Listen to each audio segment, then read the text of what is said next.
7 of them American.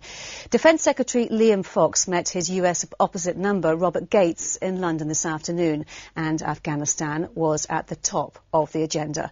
Our reporter, Charlotte Cross, was at today's press conference after the high-level talks. Charlotte, what did Mr. Gates say about the timing for transition of power to the Afghans?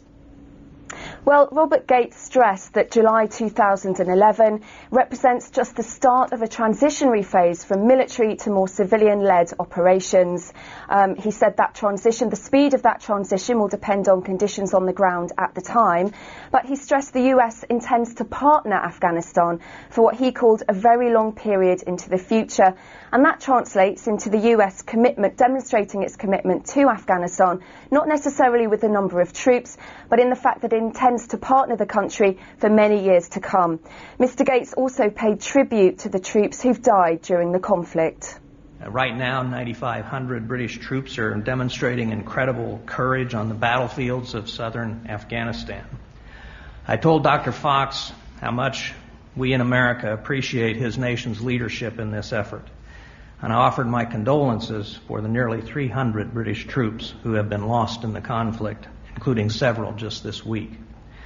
To paraphrase a poet from the Great War, British fighting men and women have more than done their bit.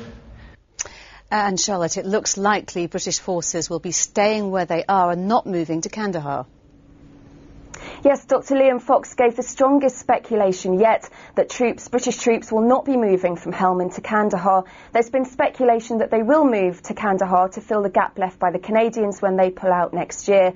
But Dr. Fox said from the British perspective, we've been there for several years now, we're experts on the terrain and on the personalities in the region, and also there'd be a high financial cost involved with moving our troops. He also said that General McChrystal, if he had an intention to move troops around in that way, would have already discussed it with the British government, and that he hasn't done that. Therefore, Dr. Fox said a move was highly unlikely.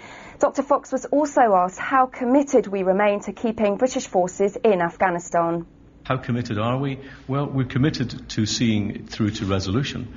And by that I mean creating a stable enough Afghanistan to manage its own internal and external security, which is why the NATO training mission is of such importance, and why, again, we will be emphasising the importance of that and potentially increased contributions from NATO members to that at the summit. Well, Dr. Fox mentioned the summit there of NATO defence ministers later this week. Charlotte, what other issues were discussed?